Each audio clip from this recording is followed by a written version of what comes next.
So there's an anecdote I sometimes tell for a laugh when I'm just speaking somewhere randomly, but it took place here, so I'll tell it again here.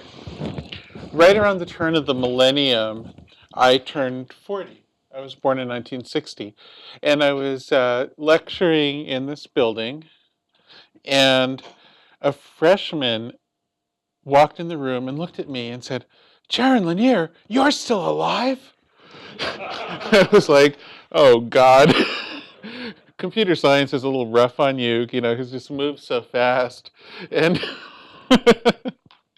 so anyway, yep, still going here, 53. Um, so I wrote a book last year very rapidly. Most people take off time to write a book. I somehow did it working overnights and on weekends while I was running other research projects, but it somehow got done. It's called Who Owns the Future, and it's about the relationship between technology and employment, technology and human roles, and particularly computational technology. Uh, so I'm going to share with you a summary view of it. The full picture is a little bit too complex to get into one talk, but I think I can summarize it. Uh, so let me start by recalling the excitement that I'm sure some of the people in this room will recall very vividly, but if you're younger, you won't have been born yet. Um, but the excitement that uh, arose around anticipation of networking before it actually worked, before it existed. So going back, I was a teenager in the 70s, and that's when I really started interacting with people about it. And this notion that someday there would be a way that information could just move around between people quickly and cheaply was just an astonishing idea. It was something so novel, so remarkable, and so profound that, of course, we still just marvel at it all the time. And a lot of our culture seems to be sort of self congratulatory at this point about the fact that the thing actually works. Um, but a part of that for me was a sort of imagining the good that would come of it. And that good would take place on various levels. For instance, my friends and I at the time, my comrades in this quest, believed that this would create tremendous economic opportunity, that all kinds of people would find ways to improve themselves, improve their lives when they had more open access to information.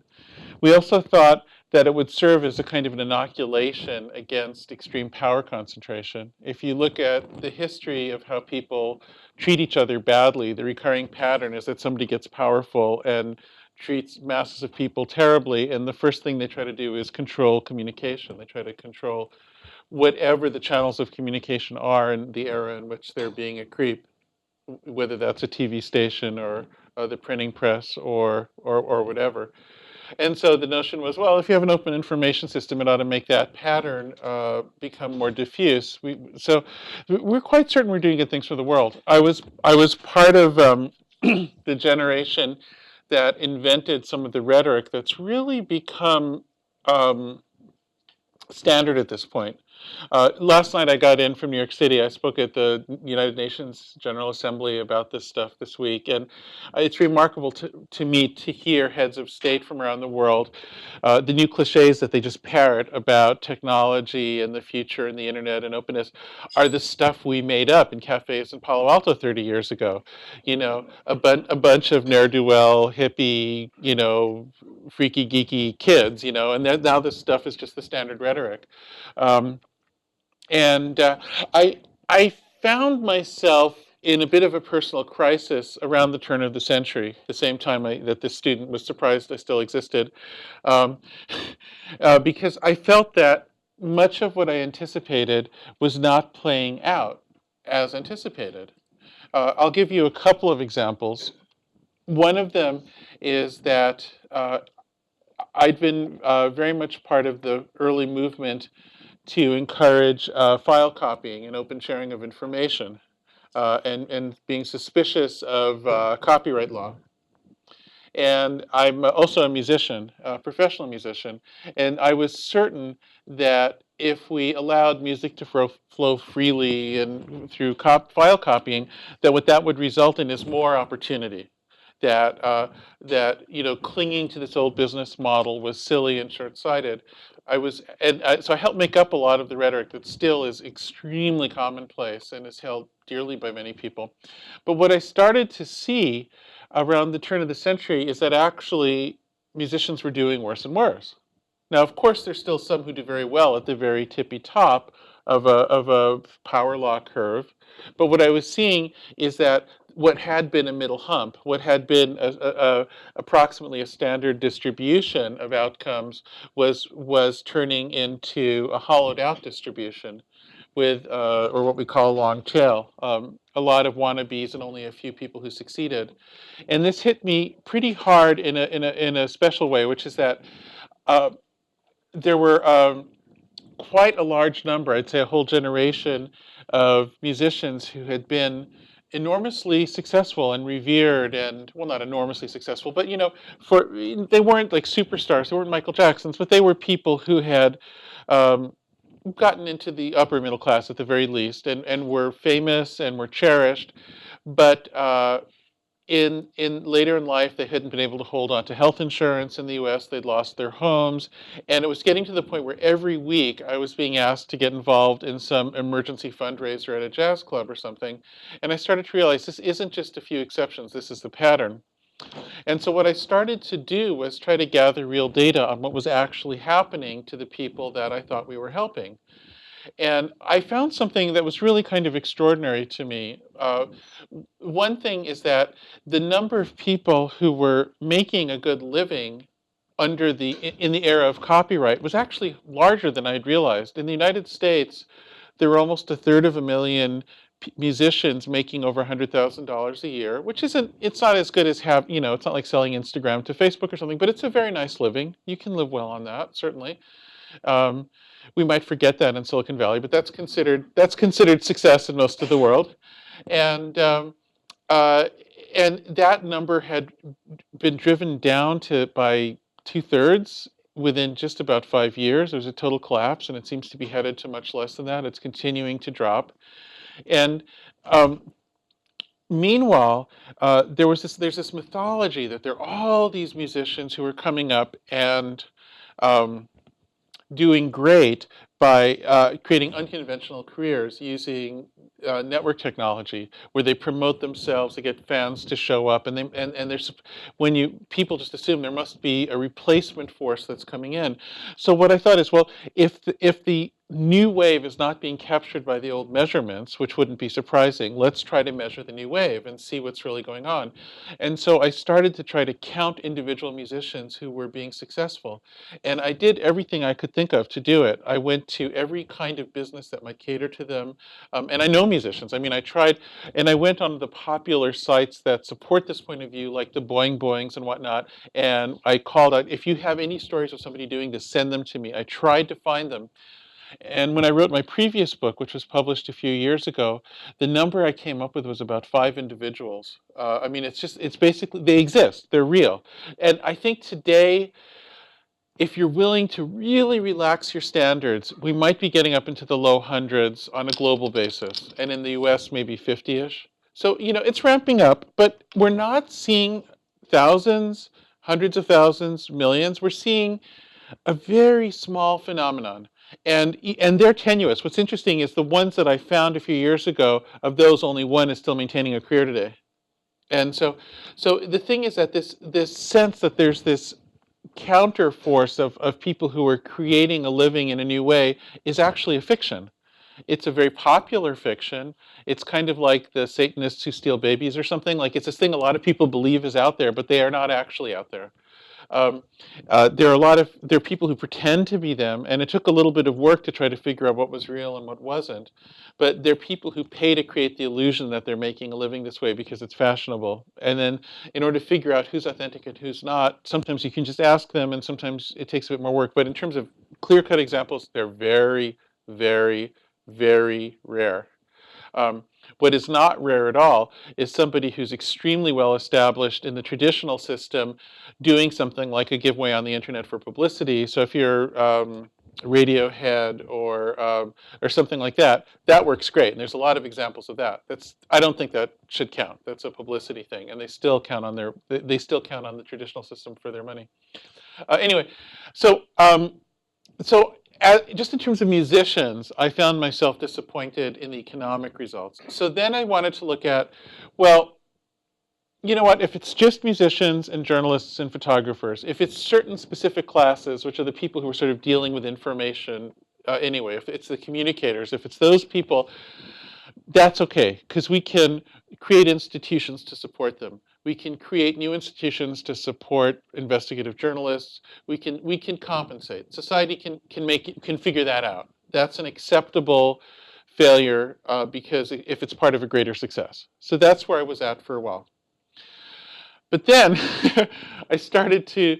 I've been quite involved in technologies that could throw masses of people out of work myself, And I realized. I think what struck me one day is I was at one meeting in Silicon Valley where we were talking about how to train people to.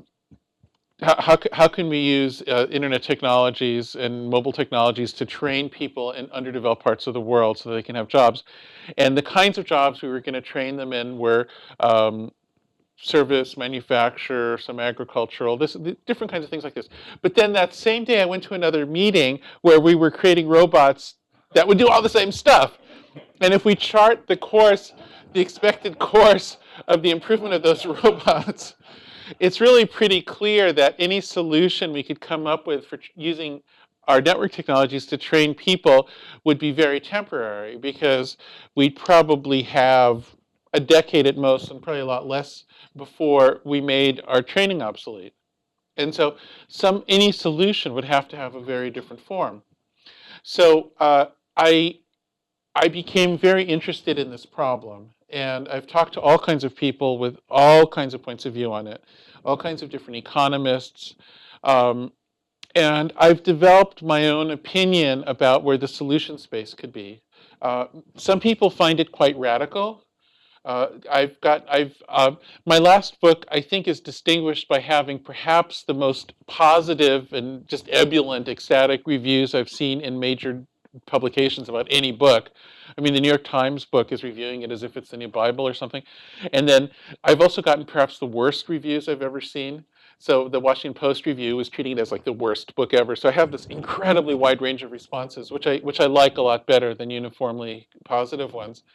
So let me present to you the position I've come to, which is still in flux and not sacred by any means. A question about the history you presented. Uh-huh. You said there was 300,000 musicians making a living doing music in the 1980s, roughly? No, at the turn of the century. Turn of the century. 2000. Turn of the century, okay. Well, what were most of them doing? Were they This was performing musicians who were whose income was substantially royalty driven. So these were people. Yeah. So this is not. This was, and the reason you can tell is because in tax records it falls in a different category. So you can actually find those people. Sousa said that the live performing people would get wiped out by records, which they sort of did, and then. So right. Well, yeah. Before you give me the argument about how it's always that people have always been displaced in creative destruction, I want to go through that in great detail. And to do that, since you brought up John Philip Sousa, I would like to use that as a segue to speak about the 19th century, if I may.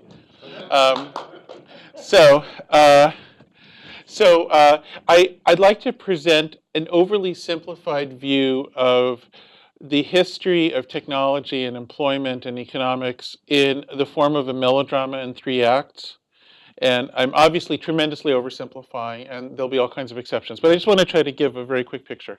So I want to start with the 19th century, that's Act 1, and then we'll do the second act is the 20th century, and the third act is our century, the 21st century. The 19th century was an extraordinarily future-oriented period. If you go into the literature of the 19th century, you find a tremendous emphasis on what the future will be like, what the definition of a person will be, what human roles will be like, and also what technology will be like. I'm going to mention just a few of the key moments in this 19th century obsession with technology. I think a good starting point is the Luddite riots. Um, and so I'm sure people here would be familiar with that, but in case you're not, these were riots in London conducted by textile workers who were concerned that improving textile machinery would throw them out of work. They were ugly riots, and they ended in executions. Um, they weren't anti-technology per se, but they expressed this intense fear that when somebody moves to the city from the countryside and they're dependent on an institution for their living instead of just the land, then if that institution is going to shift around unpredictably, they feel terribly insecure and will become violent to protect their position. And that was kind of a new thing. Um, but let me mention a couple of other interesting 19th century things. Starting in the 1840s, a writer named Karl Marx, largely inspired by the Luddite riots and similar ones, started writing about technology. And if you read the early Marx, before he was trying to turn into Hegel, he was a technology writer who would have ended up as a kick-ass editor-in-chief of Wired or something. And I discovered this one day when I was listening to KPFA, the lefty station from Berkeley, while driving, and I heard what I thought was a description of a new Silicon Valley startup, where they're saying, we're going to create such efficiencies that there will no longer be market barriers, and we're going to, and I was like, oh my God, I can't listen to more of this stuff. And I was going to try to say, this has been an anniversary reading of Marxism. And they're like, what? So I went back and read Marx. And Marx really had a start as a technology writer. And his concern was very explicitly what happens to people. He's a Moore's Law frame person from well before computation or Moore's Law. He's saying we're not living in a time of constancy. We're living in a time where technology is ramping up. And the better technology gets, the more people's roles will have to change. And at some point, when the machines can do a lot of stuff, what do all the people do? And he said, are there going to be just a tiny minority that benefit from the machines, or will everybody benefit from the machines? And now Marx is a sort of I don't know how to put this anymore. There's no nice way to say this. His ideas for what to do were crap. I mean, he really suggested ideas that led to some of the most brutal regimes in modernity. So I'm absolutely not supportive of his ideas for what to do about it. And he was also a fantasist. He had this idea that when the machines got good, we'd all live in classically manicured lawns and practice archery and read the classics. In other words, everyone was supposed to live in his heaven, which is exactly the problem with the socialist utopia, that you have somebody deciding what's good for everybody. So problematic in terms of his ideas for solutions. But his articulation about the problem was extraordinarily prescient and really, I think, astonishing for its time. Another thing that was born in the 19th century that we still live with is science fiction. Science fiction started off as a way to contemplate what people would do when the robots got good. If you look at science fiction is always about what people will be like, or will people become obsolete or not? That's the question science fiction asks. And we might be made obsolete by a superior alien or by our own machines. Those are the two options. It's usually the machines that, and if just what I said covers all the scripts recently. It covers, let's go through them: Battlestar Galactica, Terminator, Matrix, blah, blah, blah. It's always the same thing over and over again. A really good 19th century example is The Time Machine by H.G. Wells, where humanity bifurcates into two species, and the rich ones are the descendants of people who had successful IPOs here, and then the poor ones are farmed and eaten by them, and they're both miserable ultimately. And it's an interesting novel. There aren't that many folk songs from the 19th century that we still remember today, but the Ballad of John Henry is one, and it's about a guy who's racing with a robot that lays down railroad tracks, and he beats the robot, but only by working so hard that he dies of exhaustion, tragically, at the end of the song. So that's the 19th century. So a really interesting question is, why didn't the calamity appear? Why was there still employment in the 20th century? And here, I think the answer comes from a very interesting dual process. One process came from below and had a lefty quality, and another came from on top and had a kind of industrialist's point of view quality, and they came together and converged on a solution. So let's talk about the labor unions first. Now, whenever you talk about this problem of whether people might lose work because of technology, a very typical response is, "Oh, you just don't like creative destruction." And think about buggy whips. You would have defended the buggy whip industry. And the buggy whip industry was a big industry at one point. And I might mention that it was centered in Rochester, New York, which recovered from the loss of buggy whips by developing the photography companies Kodak and Polaroid that are now bankrupt. And Instagram was sold for $1 billion when it had 13 employees.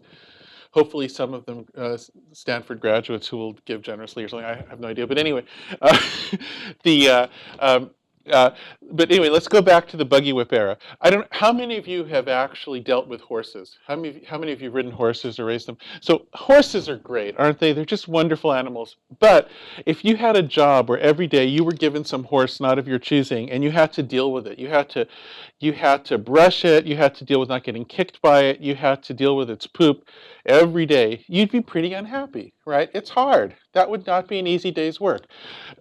So this idea of the automobile, the automatic motion machine, where you just get in and you do this and it moves. I mean, my God, we pay for that experience.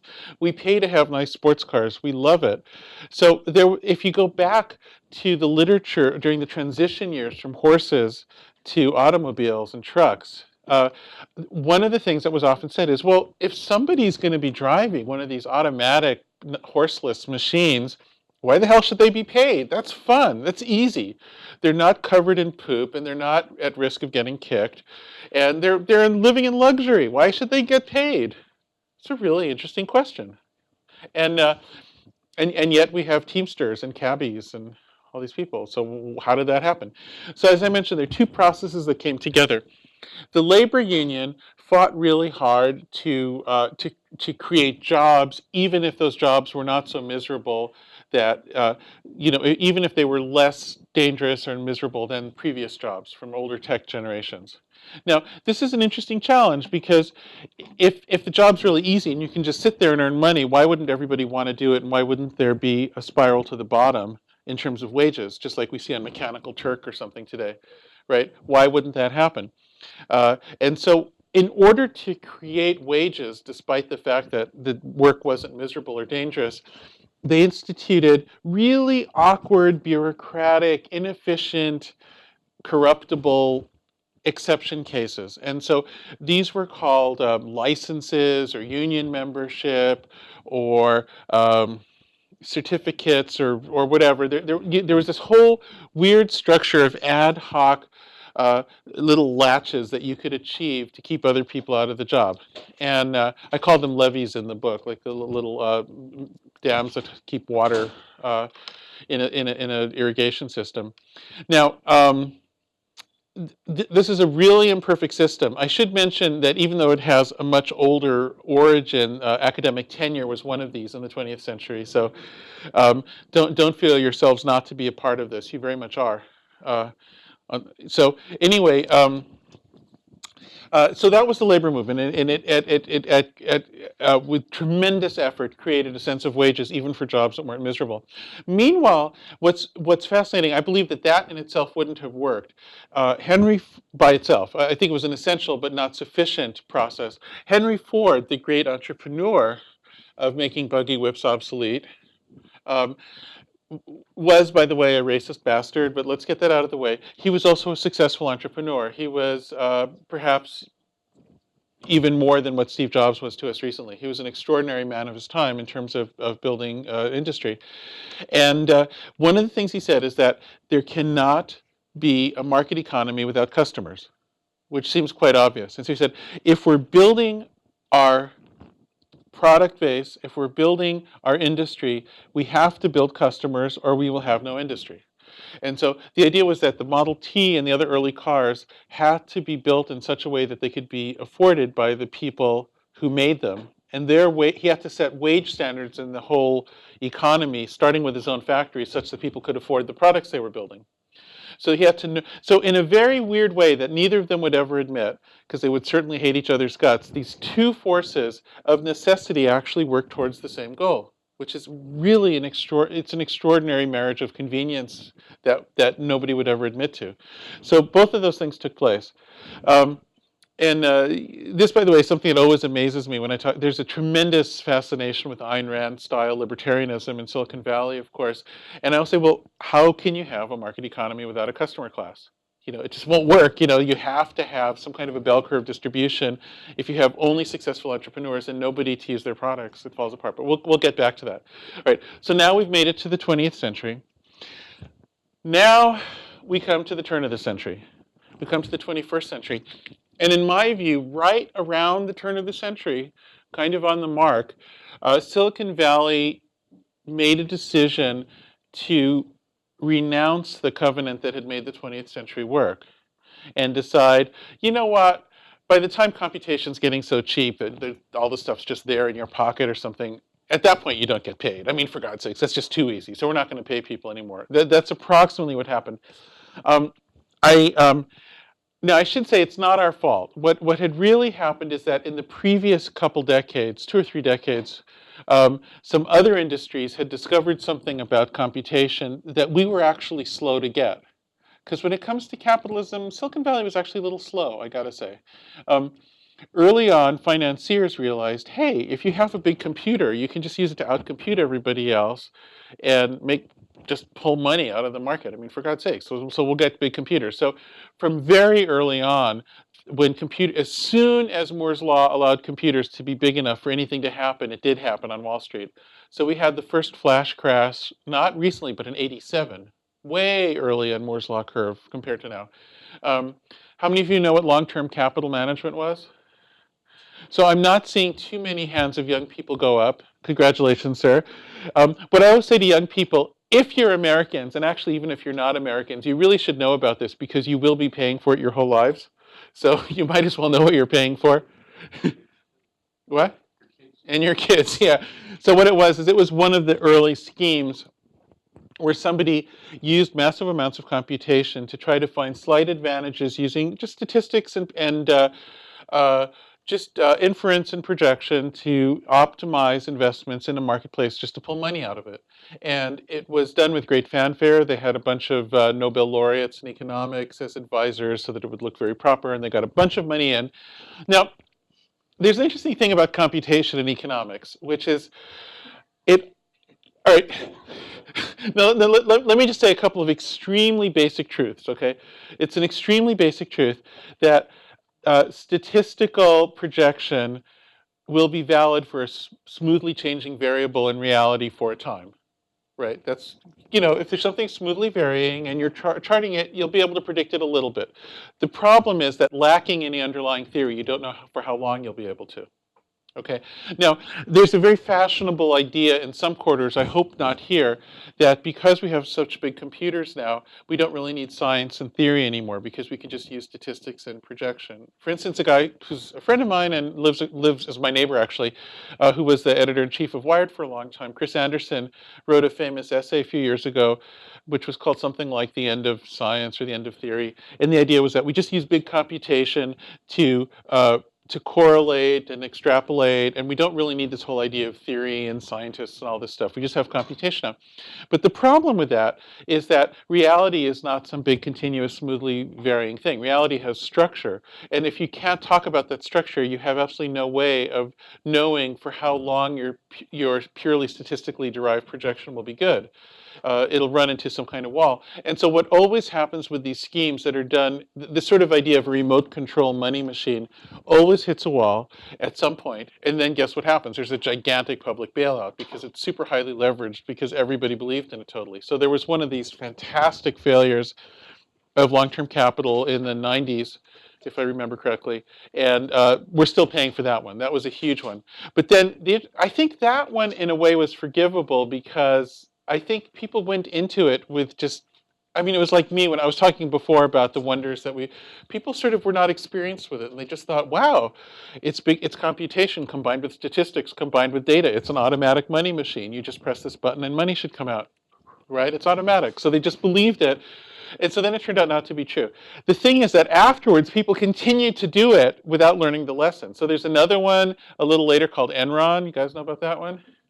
All right, and so that one's, you're still paying for that one too, and the pattern continues with the Great Recession of 5 years ago, very similar pattern.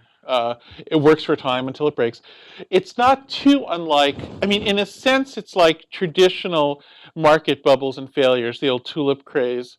Uh, Markets have always had this capacity. It's just that if you bring big computation automation into it, you amplify it to a fantastic degree. So it's possible to argue that about how novel this phenomenon is. Another company that understood how big computation could sort of turn on a spigot of gradual sort of wealth that felt guaranteed was Walmart. Walmart did a computational model of its supply chain in order to optimize to drive prices down versus its competitors. Extraordinary thing. So in the backdrop of seeing all the success using big computation, Silicon Valley's own entrepreneurs had never really played a game like that. We'd never said, oh, we'll just analyze the world to our advantage and extract a profit from it. We'd never done that particular thing. Other people had done it using our tools. And then the guy who really, I think, first tried it that I ever heard of anyway was a sweet guy who I still adore and think is just lovely. And he was a student here, Sergey Brin, who sometimes claims to have had the thought to impress a date. You know how Stanford women are, you have to really come up with something. So, at least that was true when I was around here. So the idea was, we'll get computation is getting so cheap, we'll give away the services, we'll expect to gather the data that drive the services for free, and then we'll sell advertising. And it sounds really good at first. It sounds sort of like this great scheme that could just scale forever. What I have come to believe is that it's actually a huge mistake. Nothing against Google. By the way, just to say, I'm not anti-Google. I sold a company to Google. A ton of my friends are there. I still feel close to the place, so I'm not anti-Google in any sense. But I feel that, and also Microsoft does exactly the same thing with Bing. We all do it. It's not, so this is not in any sense an anti-Google rant. But the thing is, I think that this way of thinking about the world is self-limiting. I think that it's based on math that self-destructs at unpredictable moments. Just like the problem that happens when financiers use computation naively and believe they have this automatic money machine. So let me explain a little bit about why I think that.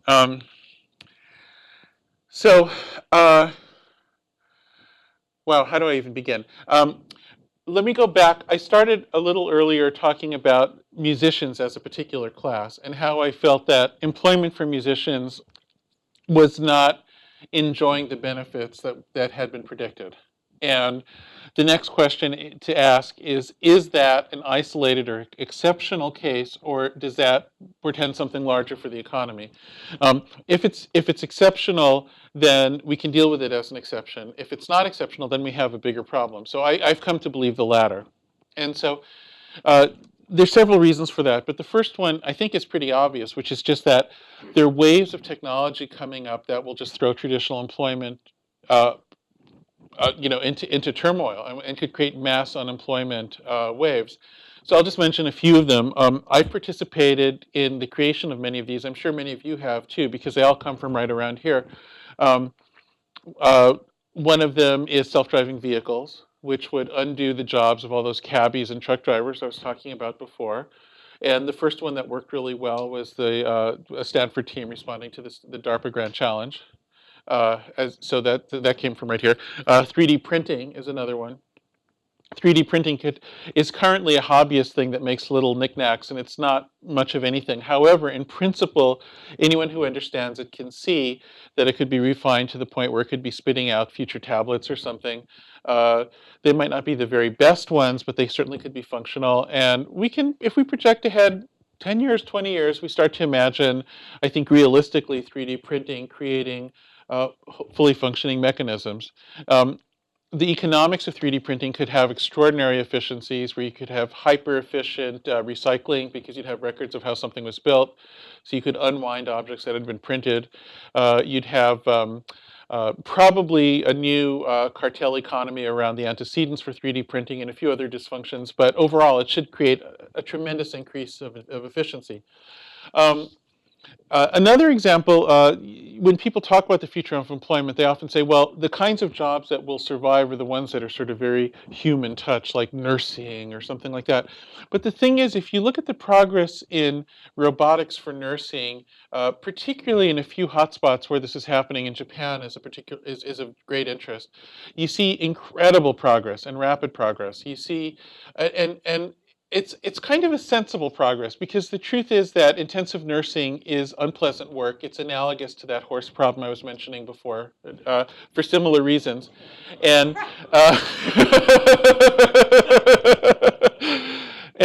and so it's not that's not necessarily a bad thing at all.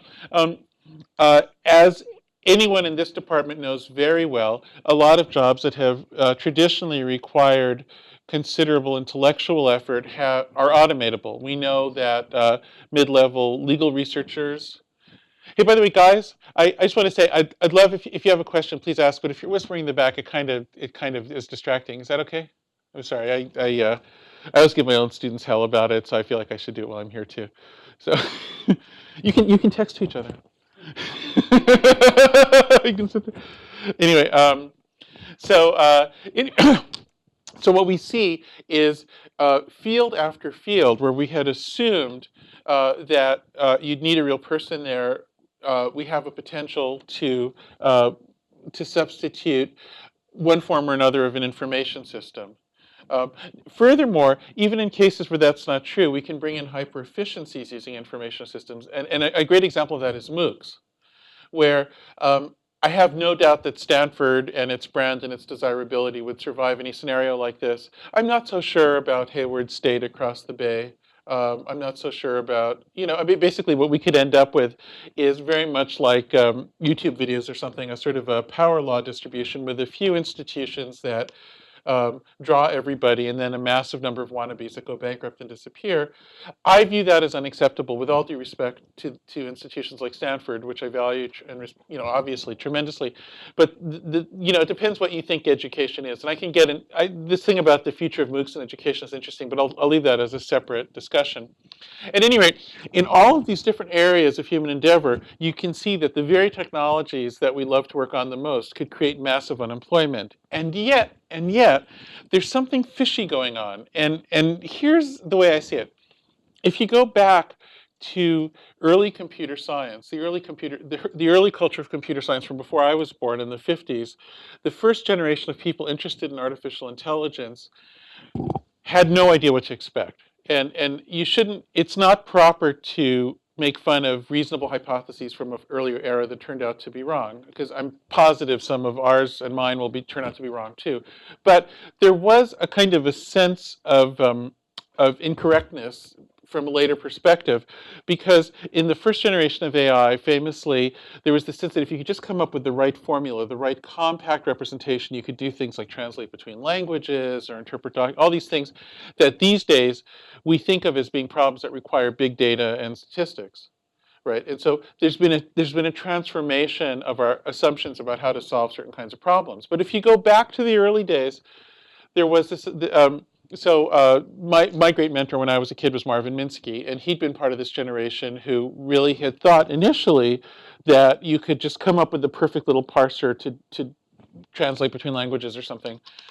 Turned out it wasn't an unreasonable hypothesis, but at any rate, because our field started with that idea, that sort of model, even though we kind of shifted to a different technique in order to actually solve problems, and properly so, something about the ghost of that original idea still hovers with us. And so, for instance, let me go back to this idea of giving stuff away in exchange for advertising. So companies like Google and Microsoft will be happy to, for free, translate a document between languages. So you upload in English, get back something in Chinese, and it's getting to be okay. It's still a bit shaky, but there's often some utility in it.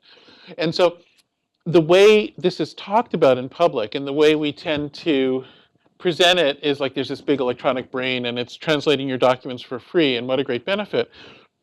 As we all know, the way it actually works is there are gigantic corpora that are scraped constantly from the internet so that we keep up with changes in language.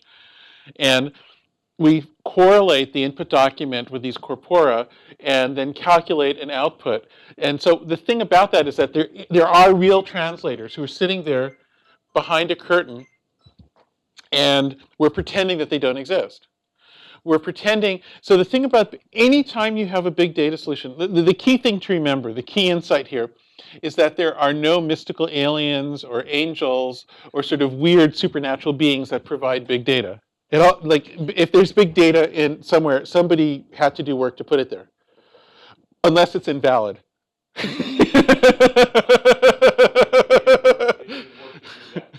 Sometimes they do. That's true. I've seen that as well. So the thing is, there's always these real people, and so there's a funny little switcheroo going on here, where we're saying, oh, here's this giant electronic brain that we're offering for free to translate your document, but just don't pay attention to all those people who provided the example data that turned into the corpora that's absolutely essential to it functioning. All right. So once you notice that, then a pattern starts to emerge, and the pattern is that in all the cases, and the particulars are different in each case, and I recognize that, but in all the cases where we might see massive unemployment result from improvements in information technology, there's also some massive data collection that depends on people who are not acknowledged or paid. That those two things go together. They don't always go together to the same degree, and there are exceptions. So for instance, for self-driving vehicles, that's more data about the world and less creative input from individuals. And so, so they're acknowledging that there are differences in the different cases. There's still a general pattern. Even in the case of vehicles around the world, even in that case, there still has to be that pilot vehicle that's gathering data before the automated ones do, if there's been a big change, and so forth. There's still human labor at the core of data gathering. It's not the skyhook that just takes off on its own, even though we might like to pretend it is. So, to my mind, if we have a generality in the nature of the problem of employment, then this provides at least a seed of an approach to a generality and a solution that addresses it. And the solution would be to pay people who contribute to corpora. Now, before I want to go into a little bit of the history of that idea, because I did not invent that. But I just want to say that the test that I think should apply is that you should ask, does a given datum exist because a person exists? If that person did not exist, would that datum still exist? And that's a very broad thing. So that counts for measuring somebody in a street cam in a way that might lead to improved efficiency in the sidewalk design eventually. It counts for somebody's DNA or other biological data or medical history. It counts for their intentional creative output and for their unintentional output through behavior measurements of any kind. It's a very broad standard, and I believe that that's the one that would need to be applied here. And I'll get into why in a second. But at any rate, let me go into the history of the idea of paying people for data that they contribute over a network. Interestingly, it was born with the very first articulation of how you could use digital networks to collaborate or communicate. And that's something really wild. And this goes back to Ted Nelson in 1960 at Harvard when he's a student. So if we look at the history of attempting to visualize what networking would be like, it's very rich in the days before computers actually existed. If any of you haven't read The Machine Stops by E.M. Forster, read it. It's like 1907, 08 or something like that. And it's a short story that more or less describes everything. It has Facebook and Skype, and it has hackers and trolls, and it's really wild. And it was in that tradition I was talking about. It's part of the same stream of the early science fiction, very similar in a way to H.G. Wells. And I should mention, if any of you are interested in Mark Twain's science fiction is astonishing about the future of communications. And he has like Skype-like formulations that are wonderfully rendered. The famous piece that most people have heard of is Vannevar Bush's 40s piece, As We May Think, which imagined an elaborate microfiche that included metadata and traces and all. It's very impressive. But as far as actually thinking about doing something with bits and sort of connected Turing machines as a way for people to do something together, so far as I know, Ted Nelson was the first person to articulate how that would work. And he imagined sort of naturally and for exactly the right reason, that this would be monetized. So the idea is that if somebody puts some bits onto the network and then somebody else derives some value of them, incorporates them into something, feeds them into a calculation, whatever it is, there'd be a micropayment that would feed back to the person who's the source of the bits. Now, Ted Nelson is still with us. He's in his 70s, I think, and he's living on a houseboat in Sausalito. Um, Ted is an eccentric, beatnik guy who is often not his own best advocate and can be a little obscure and difficult on occasions, and very eccentric in his presentation. And that's me saying that. So it's intense, and so that's probably why his work isn't as well known. He also was had sort of a perfectionist vision where he would get this group of people to implement the thing, which he called Xanadu for the most part, and they would produce this perfect network architecture that the whole world would adopt. And needless to say, it fell apart, and nothing was ever good enough, and it's the whole thing. So it kind of never really shipped. One of the classic stories of how not to ship. So that's why you might not have heard of him and why you might not be familiar with his work. Now, the interesting thing is that in the intervening decades between the early 60s and when the internet started to work and then when the web started to work, during that period in the 70s and early 80s, there was a kind of a rejection of monetizing information, and it happened in a culturally strange way. And that I was around for. I'm a direct witness to that phase. When Ted started this stuff, I was born, in 1960. So that I'm not a direct witness to. But this other phase I was. And I'm not going to go into it in great detail, but there are a couple of things about that era. One is that computers were still pretty slow, and so to share data, you have to rely on what we used to call the sneaker net. I'm sure some of you remember, which is you'd have to transfer data to a physical transport medium, which was different in different eras. I mean, it was punch cards at one point, and these days you think of a USB stick or something, but you had to actually physically transfer the information to something you could move to another machine. And so during that period, it became very commonplace to have OSs that could copy files from here to there to achieve that. However, in the original concept of digital networking, there would be no copying. And the reason why is so obvious, which is that it's already there. It's a network, right? But because of that sneakernet era, copying became kind of considered normal. Now, this idea of not copying, because it's still there, and I should say, the idea of not copying on a network doesn't preclude having local caches for efficiency or having backups for robustness. But in terms for logical copies, they shouldn't be needed on a well-wrought network, right? That should be axiomatic. Is that clear? Somehow it sounds weird today.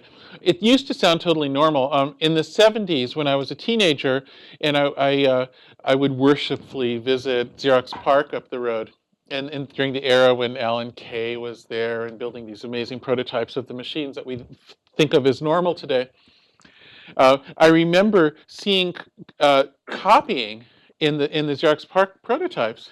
It's like, why are you copying files? You just invented Ethernet here. You actually can connect your computers. Why the hell don't you use the thing you made? Why are you doing this? And it would pull me over. And I remember like people like Larry Tesler, like, wait, we're funded by a copying company. You can't say that copying is going to be obsolete. We will lose our funding. Don't say that. So that was another reason why copying happened. Finally, there was a sort of a weird period in the 70s that's kind of forgotten, which is when among young technical men especially, it became very popular to be able to be anonymous in your communications. The reasons for this were different. In the earliest days of network research, there were kind of two kinds of network nodes, research nodes. One would be military, because DARPA was funding it, and one would be academic. And so the academic ones were kind of people who were freaked out about the selective service system, were freaked out about the drug laws, and wanted to be able to be secretive. The military guys were pissed off that Jimmy Carter had lowered the speed limit and wanted to be able to speed with impunity, so they were avid users of this thing called CB radio, which became the prototype for a kind of idea about internet identity. So how many of you don't know what CB radio was? Yeah, so this was a thing that was more present in the culture and perhaps more vivid in conversation than Twitter is today. There were popular songs about it. It was this huge thing. And what it was is you'd get on this radio in your car and you'd make up a fake name and you'd warn other people where the police were so you could all speed without having to deal with the speed limit. Smokey was It's still there.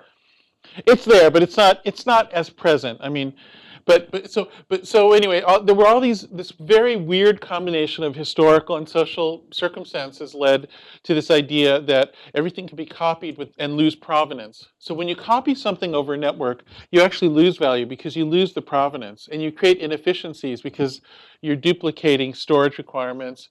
Um, so losing provenance is a huge deal. I mean, more or less, what Google did was try to regain provenance after the fact that shouldn't have been lost in the first place. And something similar can be said about Facebook, because in the original formulation, you'd know who was interested in your material because there'd be a direct link. And so this also has to do with the idea of whether a network has one-way links or two-way links. And I very vividly remember when Tim Berners-Lee proposed the web design, there'd been all kinds of people trying to do a networked hypermedia design, tons of them. There was a famous startup in Palo Alto, I think it was in Palo Alto, it was called General Magic, that was the original Apple Mac OS team, trying to make something similar to what turned into the web. And there were a bunch of other ones. And everybody was like, you have to have two-way links, so you have provenance. And Tim was like, provenance it's like so much work. We could just get so much more rapid spread. And he's absolutely correct about that. It's a very friction-free way for things to spread. Yeah. Backlinks were a primary feature of the Xanadu system. And in fact, probably was the reason why Xanadu was so slow to actually get built. Yeah, that's probably true. I mean, to have backlinks, to have two-way links requires actual computer science and not just hacking. Well, it had that. But No, I mean, it's hard. It's hard. To maintain it is hard. No, doing backlinks means you have to manage your whole network like a Lisp system or something. It's not. Actually, Ward Cunningham is trying to address this right now with federated wikis. Yeah. Yes, absolutely. But in my opinion, it has to be done more universally. I think I even have a UN resolution now that nobody will ever read again to Anyway, we ended up with this world of one-way links for the most that dominate. We ended up in a world with unconfirmed identities. We ended up and so it's this different world, and it's this world where information is assumed to not be contextualized, where we assume we don't have provenance, and so.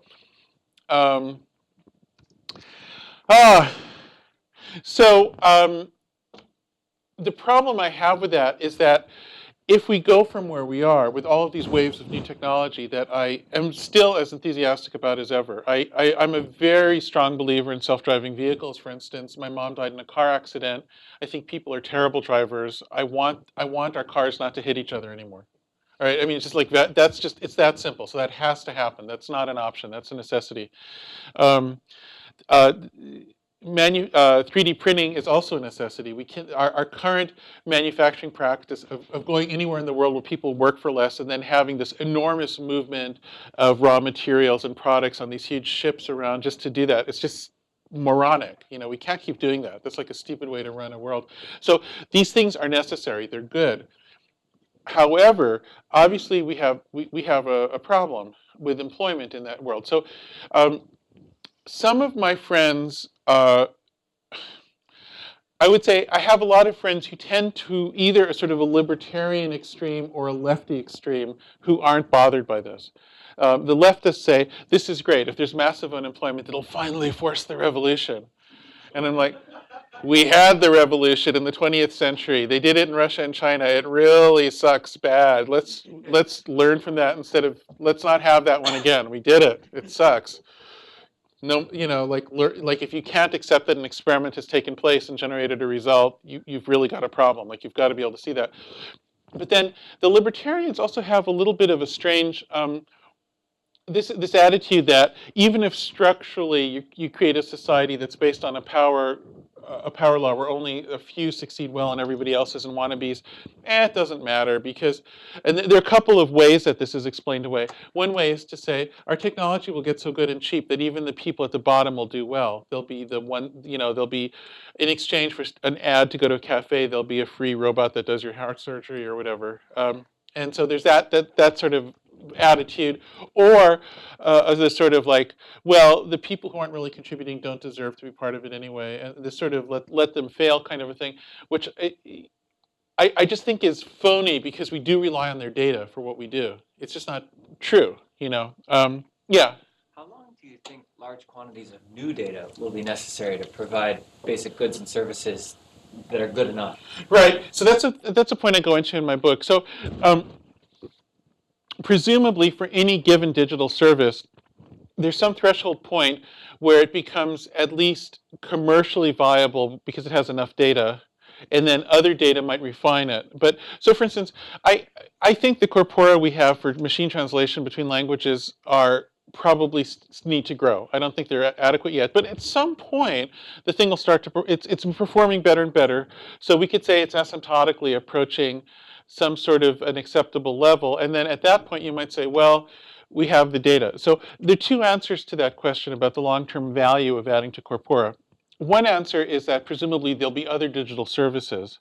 And this actually is a crucial point where I think that there would probably be quite a distribution of ways that people provide value over different times, and over somebody's lifetime, they might at different times be contributing to different corpora in different ways. So I'm displaying a kind of, if you like, a libertarian faith that there would be innovation, there would be more things, and we won't just come to this one set of circumstances and say, hey, technology's done, we've done it, we're happy, I don't see that happening. That's Marx's fantasy of the lawns, right? I don't see that. But the other thing I'm proposing in the book, and this gets into more detail, is that the price of information in a genuine open market where buyers and sellers have genuine mobility and where there's a genuine market dynamic should create an effect where the price for adding data to a corpora actually values that data more as a corpora approaches completion. And so I use this crazy metaphor in the book, but I'm just going to use it with you now. Let's consider the Stone Age, and there's like some cave guy who comes out of a cave and grunts. All right, and you might say, well, how much did that guy get paid for grunting? It's like, no, everybody's grunting. Who cares? That's not worth anything. You don't pay somebody to grunt.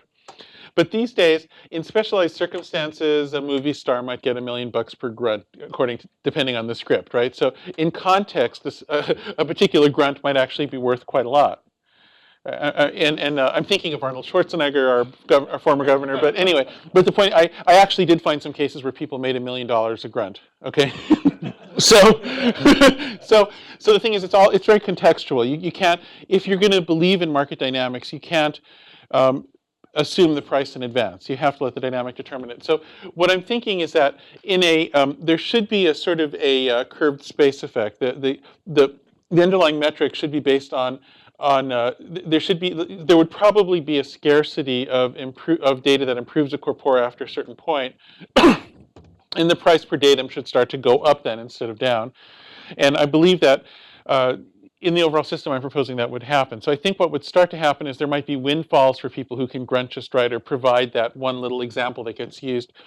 Now, there's a lot of subtlety in what I'm talking about that might not be apparent at first. So for instance, I'm proposing that whenever a cloud algorithm is functioning, it has to estimate the value of contributions of each person's work in a particular corpora it uses. And that might sound like a big job. However, what we're doing now is crazy. I mean, like, if you look at this world where there are these thousands of companies trying to step on each other to be the intermediaries for marketing data, to just send you some ad for a stupid cafe, and the whole economy is around who can block who, and where Google has to pay blackmail money to ad block to get its ads through. It's all this. It's like what we're doing right now is massively complex and nutty. And I think compared to what we're building, I think the thing I'm proposing actually could be simpler, but it's not simple.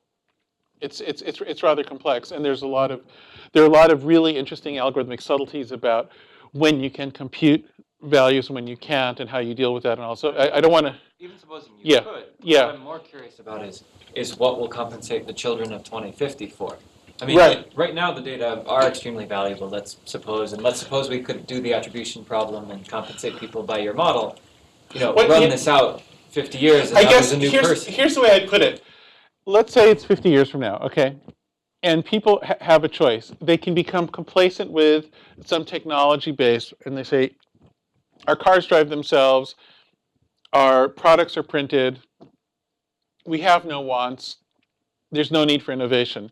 That to me is a sort of a static and unhappy end to the process of civilization and technological improvement. What I'd rather those people are saying, wow, there must be some room for innovation here. I'm going to come up with something new that makes it even better. I'm going to, something else is going to happen. And so what I hope is that this creates an incentive for that. But I want to be very careful here because I don't want to pretend that I have some utopian complete solution here. However, I do believe that this tendency, actually, if I remember you have a question, but I want to go back to your, maybe another way to approach this question is, let me answer another question that I often hear, and which is similar, but it's in the present, and that is, people will say, what about the problem that most people wouldn't provide anything of value, right?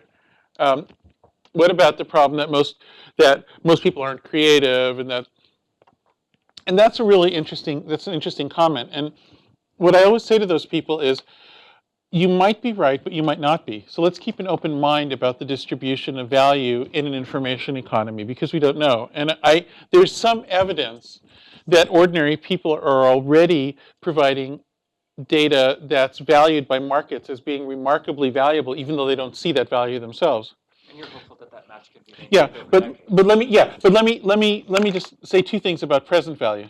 The first thing is, one of the projects I'm trying to formulate now, and it's hard. I would be doing it already if I had all the answers about how to create an experimental methodology that we really think is robust and can defend. But right now, there are a lot of techniques one could use to measure how much data from somebody is worth.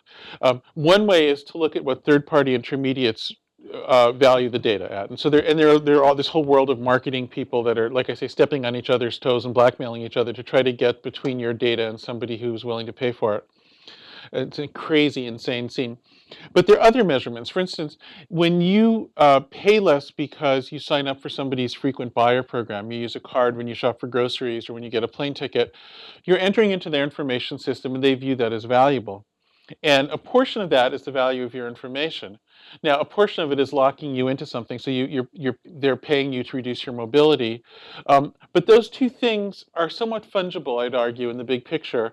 At any rate, there's a method that you can start to calculate, and in just some early rough cut estimates. So I've tried to come up with this imaginary person who I call the most boring person in the world. He's the opposite of that guy in the beer commercials who's the most interesting man in the world. He's the most boring person in the world. And whenever I'm at Stanford, when I'm at Berkeley, I say it's a Stanford student. So here I'll say it's a Berkeley student, and it's a, and this is the person whose data means the least to anyone. That person, just based on the sort of market standards that have come up for valuing people's information, is probably already generating bits worth a few $100s a year now. And it appears to be going up. And a very interesting thing is like, does it plateau out at some level? And what is that level? And the really interesting question to me is, might it intersect the poverty line? Because if that level intersects the poverty line, then we have a whole new way to think about creating a society that's not redistributive, that's not socialist.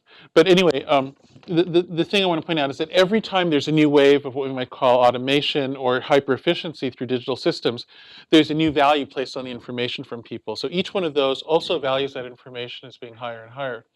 Now, another thing I want to point out is that some people say, well, if you start paying people, aren't you just taking money away from entrepreneurs or something? And the thing that really bugs me about this is that people who believe in market economies will freely move back and forth between biases towards zero-sum or non-zero-sum thinking without noticing that they're making that transition. So if you believe in non-zero-sum benefits from market economies, which I think is a very well-justified belief based on the history of such economies, then no, the point of this is you're creating economic growth. And then there's another way to put this that's even more concrete, which is Right now, by not valuing corpora data in an economy that's being increasingly driven by cloud algorithms, what you're saying is you're throwing a bunch of the value of the economy off the books. You're saying we won't have an accounting for this value. So the more advanced our technology gets, the more the value that goes into that is not accounted for in our economy. So therefore, we see a slowing of economic growth when we're actually getting better technology, which should be reflected in a growing economy. So in a way, the easiest way to put this is to say, let's make our accounting more complete. Right? And so in a sense, that's all I'm saying. So it's absolutely true. And another way to address your concern is, if the world starts to really be run automatically by some machine, like in many science fiction tales, and people don't have to do anything, yeah, there'd be a problem. A lot of them wouldn't get paid. And that's the future where you have your socialist revolution, I guess. However, if we enter into a world where people are still striving, still looking for value, still looking for difference, still creative, then I don't think we enter into that scenario. I think you were next, so I'll do you, then you, and then you. I'll take my stuff later. So how does the fact I that, yield to Don. how does the fact that the government, i.e. the NSA and the Homeland Security forces, have a copy of it all enter into the equation? Yeah, so the first thing to say, I'm sure many people in this room have had some contact with the NSA because they have a very nice math institute where many of our friends work. And every contact I've had with that world has made me feel the same as I feel about Silicon Valley, that it's very youthful and very sweet. And my tendency is to like them and trust them. But of course, we have to be concerned about who could inherit their powers. I say a very similar thing about science fiction. I think we're blessed with an unusually good-natured elite in Silicon Valley, but who will inherit it? Facebook is a giant public corporation controlled by one person, which is a really weird thing in itself. But that means there's a position for somebody to inherit, and when there is such a thing, the people who are successful in inheriting it are often not great. So one worries about the setup here. Anyway, in my view, the NSA has made a mistake. And their mistake is exactly the mirror of what Silicon Valley did and what the financiers did, which is they see the value in cloud algorithms.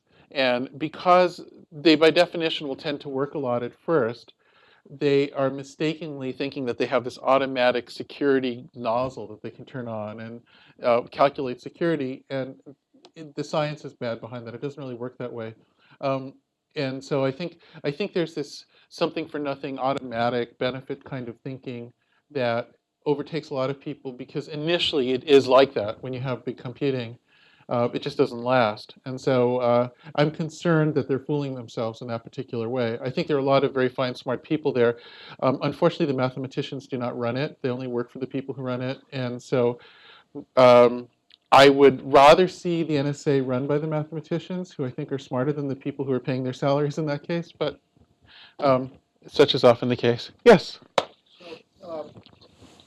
The fact that all kind of stupid systems are in place for rewarding people isn't new. I mean, homemakers haven't gotten credit for example, for a long time. And so I just wonder, it seems to me, and Ted Nelson has been advocating micropayments, as I recall. So how do you transition to a logical system? How do you get people to say, okay, we're not going to change on January 1.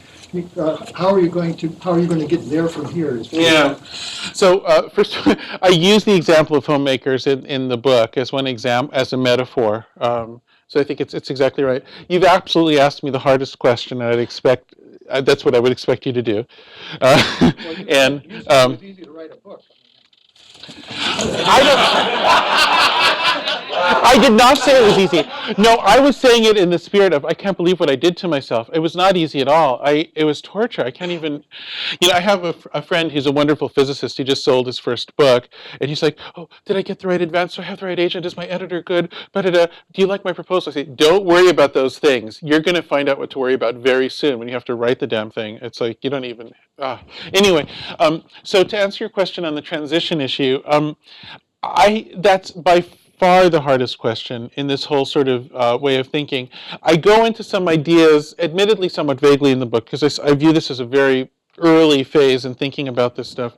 One of the ideas I propose is what I call economic avatars, which is a way of using using networking to give people a psychological way of understanding their role in the economy that matches what they're used to, that can be interpreted in different ways. Now, one of the things to say about economics is that market economies have always depended on what you could call costumery and gimmickry and fictions and whatnot.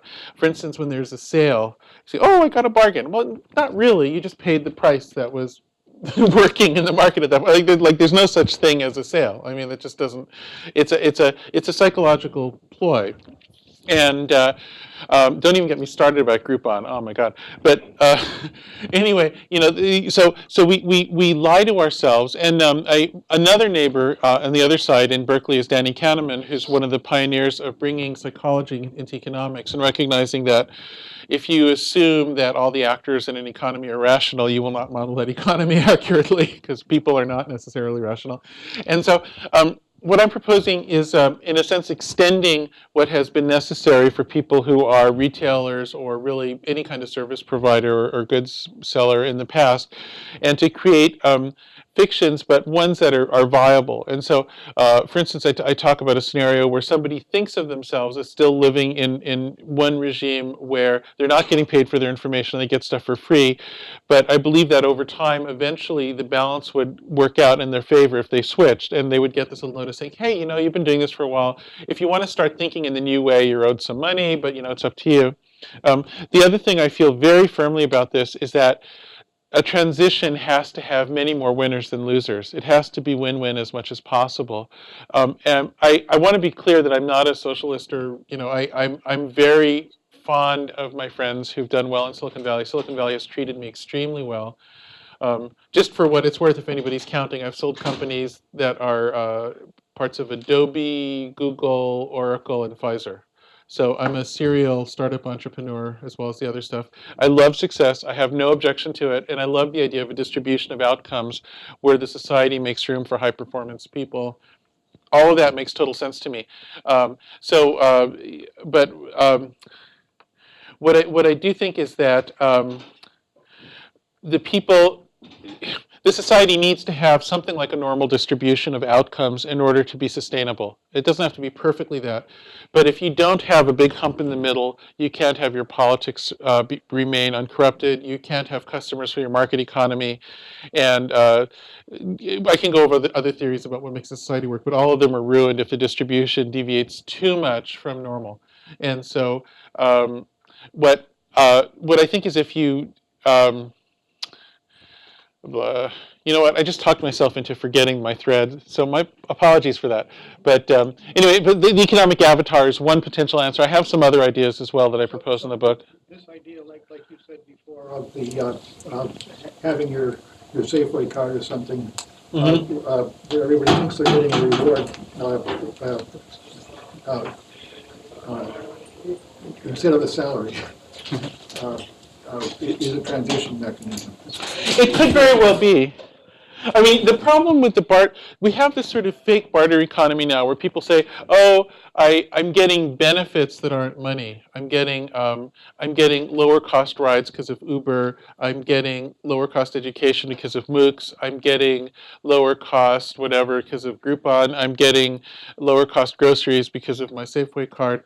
And the problem with all those things is that it always puts you in a diminished role in the market. You're never a first-class citizen. You're always accepting the deal given. You never have mobility or an ability to negotiate. So what it does is it ruins the symmetry that's needed to have a market economy, and that's precisely, so that results in turn in extreme wealth concentration and an income inequality. That's another thing I didn't get into, but one of the things that's really bugged me is we've been more part of the problem than part of the solution in preserving the middle classes in developed societies.